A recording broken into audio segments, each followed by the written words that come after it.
नमस्कार दोस्तों, स्वागत करते हैं आपका इस चैनल पे। आज की बिजनेस न्यूज़ शुरू करते हैं। तो सबसे पहले न्यूज़ है यार, इंडिया में एफडीआई की तरफ से गवर्नमेंट ने एफडीआई के नियम को सख्त कर दिया है। जैसा कि पहले आप जानते थे कि बाहर की विदेशी कंपनियां हमारे इंडिया की कंपनी में डायरेक्ट इन्वेस्टमेंट करती थी और अपना कुछ परसेंट कुछ साझा ले लेती थी अपनी कंपनियों में, लेकिन कहीं वो अधिग्रहण के चक्कर में वो कंपनियाँ हमारे इंडिया की कंपनी को अधिग्रहण न कर लें, पूरे शेयर खरीद के उनके खुद न मालिक बन जाएं। इस चक्कर में इस डर से भारत की गवर्नमेंट ने कुछ नए नियम सख्त किए हैं और वो हैं कि अब जो बाहर की कंपनियां हैं वो हमारी इंडिया की कंपनियों में डायरेक्ट इन्वेस्टमेंट नहीं कर सकते। एफडीआई तो आप जानते होंगे, फॉरेन डायरेक्ट इन्वेस्टमेंट। सीधा कहें कि भाई जैसे विदेश की कंपनियां हमारे इंडिया की कंपनी में पैसा लगाती हैं वो कहती है फॉरेन डायरेक्ट इन्वेस्टमेंट। अब देखो, जैसे वॉलमार्ट ने फ्लिपकार्ट पे कैसे पैसे लगाया था, पूरा फ्लिपकार्ट को एक्वायर कर लिया। तो उसी तरह से यार अब कोरोना वायरस के चलते जितने भी भारत की कंपनियां हैं सारी कंपनियों के शेयर डाउन हो रहे हैं और उस चक्कर में बाहर की विदेशी कंपनियां पैसा लगा रही हैं हमारी इधर की कंपनियों में,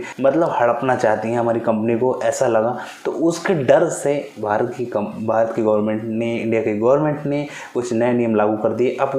अब वो डायरेक्ट इन्वेस्टमेंट नहीं करती। उसके लिए गवर्नमेंट से परमिशन लेनी पड़ेगी भाई कि इन्वेस्टमेंट करना है या नहीं, वो गवर्नमेंट डिसाइड करेगी। और कितने परसेंट वो इन्वेस्टमेंट कर सकते हैं, कितने नहीं, ये सब कुछ गवर्नमेंट तय करेगी। अब डायरेक्ट पैसा वो नहीं लगा सकते हैं और ना ही हमारी भारत की कंपनियों में वो शेयर खरीद सकते हैं। तो ये चीज़ सही है जो गवर्नमेंट ने की, कमेंट्स में ज़रूर बताना। दूसरी न्यूज़ है, लॉकडाउन के इस पीरियड में स्टेट बैंक ऑफ इंडिया ने 5 लाख किसानों को एक नई योजना बनाई है जो कि लोन की योजना है। तो आप अपना गोल्ड रख के वहाँ से लोन ले सकते हो। स्टेट बैंक ऑफ इंडिया में भी आप लोन ले सकते हो अपना गोल्ड रख के। अगर आपके पास ज़मीन है, किसान की ज़मीन है आपकी, तो उससे भी आप अपना लोन ले सकते हो वहाँ पे। इस चक्कर में अपनी ज़मीन के कागजात को जमा करके आप ज़मीन लोन ले सकते हो छमाही तरीके से। तो यार देखो, अभी इन्होंने ये स्कीम निकाली, लेकिन सीधी सी बात है, आपके पास अगर सोना होगा, किसान के पास अगर इतना सारा सोना होगा, तो वो लोन लेने की उसको क्या ज़रूरत, और पता नहीं क्या है क्या नहीं इनका नियम।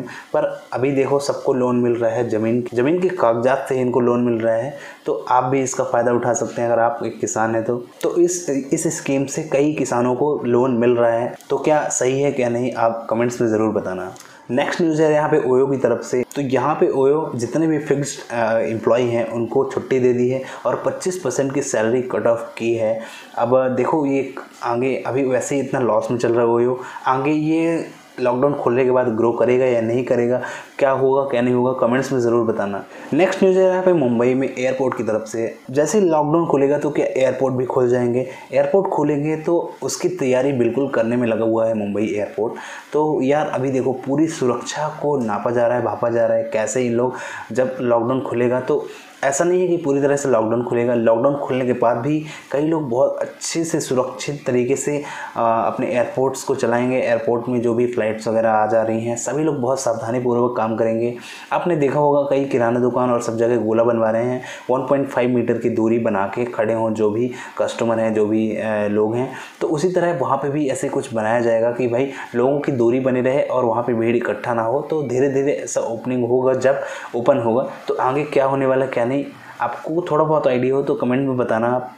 दोस्तों नेक्स्ट न्यूज़ है यहाँ पे रिलायंस की तरफ से। रिलायंस जियो मार्ट आप जानते हैं, इन्होंने स्टार्ट किया अपने बिजनेस को, मुंबई में लॉन्च कर दिया है। इज टेस्टिंग बेस, अभी वो टेस्ट कर रहे हैं अपने सॉफ्टवेयर और वर्किंग को। जब उनका वर्किंग सॉफ्टवेयर सब कुछ प्रोसेस सही हो जाएगा, फिर ये धीरे धीरे सिटी में एक्सपैंड करते जाएंगे। तो अभी मुंबई में 2-3 मोहल्लों में ये बिजनेस, ये टेस्टिंग शुरू हुई है और देखो आगे जाके ये क्या होता है क्या नहीं होता। बहुत बड़ी खबर थी यार, लेकिन पता नहीं क्या होने वाला है क्या नहीं होने वाला, कमेंट्स में ज़रूर बताना आप। अब यहाँ पे जियो और फेसबुक कहने हैं भाई कि जो फेसबुक वाला है उसके पास सॉफ्टवेयर है और जो जियो है उसके पास पूरा इंडिया का डाटा है। तो ये दोनों मिल के क्या कहानी रचेंगे, आगे क्या करने वाले हैं पता नहीं। देखो 400 मिलियन तक पहुँच है व्हाट्सएप की, तो होप ये आगे बढ़ेंगे। और अगर आगे बढ़ेंगे तो ये नहीं, बहुत से लोग इसमें कमाई भी करेंगे, बहुत से लोग इसमें जुड़ेंगे, इसके साथ डिलीवरी करेंगे अपनी खुद की। तो इनके पार्टनर आप बन जाओगे तो आप यहाँ से भी अर्निंग कर सकते हो आगे जाके। ऑक्सफोर्ड यूनिवर्सिटी के विश्वविद्यालय में कोविड-19 की वैक्सीन बनना शुरू है, वैक्सीन बनाने का काम चल रहा है। अब उन्होंने बताया कि 1 हफ्ते के बाद ये, अगर इसकी परीक्षण और इसका टेस्ट सक्सेसफुल रहा तो ये इसको लॉन्च करेंगे और इसकी दवाइयाँ बनाना शुरू कर देंगे, तो वैक्सीन का उत्पादन शुरू कर देंगे। अभी अगर इनकी टेस्टिंग सक्सेसफुल होती है तो अभी टेस्टिंग चल रही है। ये जो वैक्सीन बना रहे हैं अगर इनका सक्सेसफुल होता है तो वो इसकी मैन्युफैक्चरिंग और ज़्यादा करेंगे और फिर इसकी उत्पादन धीरे धीरे बढ़ाते जाएंगे। नेक्स्ट न्यूज़ है यहाँ पे पुणे मुंबई की तरफ से। तो पुणे और मुंबई को जून तक बढ़ाया जा सकता है, जून तक बढ़ाया जा सकता है, क्योंकि पॉजिटिव केस आ ही रहे हैं, बढ़ रहे हैं धीरे धीरे। तो केस बढ़ जाएंगे तो लॉकडाउन भी बढ़ेगा। अभी गवर्नमेंट के ऐसे आदेश नहीं है, जैसे अगर लॉकडाउन बढ़ाने होगा वहाँ पे कुछ ऐसी प्रॉब्लम होती है तो लॉकडाउन ज़रूर बढ़ जाएगा फिर से। तो आपको क्या लगता है, लॉकडाउन बढ़ाना चाहिए या नहीं, कमेंट्स में ज़रूर बताना। दोस्तों नेक्स्ट न्यूज़ यहाँ पे है टेक्नोलॉजी की तरफ से। और लॉकडाउन के चक्कर में जितने भी MNC कंपनियाँ हैं, BPO कंपनियाँ हैं, ITs ऑफिस हैं, ये सब कुछ अभी वर्क फ्रॉम होम कर रहे हैं। तो घर पर ही बैठ के अभी काम कर रहे हैं, लेकिन आधिकारिक तौर पर अभी ऐसा नहीं कहा गया है कि भाई लॉकडाउन खुलने के बाद ये ऑफिस अपने खोल देंगे। अभी इन सबको घर पे ही काम करना पड़ेगा, घर पे ही रह के पूरा काम संभालना पड़ेगा। जैसा कि आप जानते हैं वर्क फ्रॉम होम सभी लोग कर ही रहे हैं। तो दोस्तों कैसी लगी आपको ये न्यूज़? आपको अच्छी लगी हो तो वीडियो को लाइक कर दो, सब्सक्राइब कर दो चैनल को अगर आपने सब्सक्राइब नहीं किया। मिलते हैं फिर नेक्स्ट वीडियो में। बहुत बहुत धन्यवाद। Thanks for watching. जय हिंद, वंदे मातरम।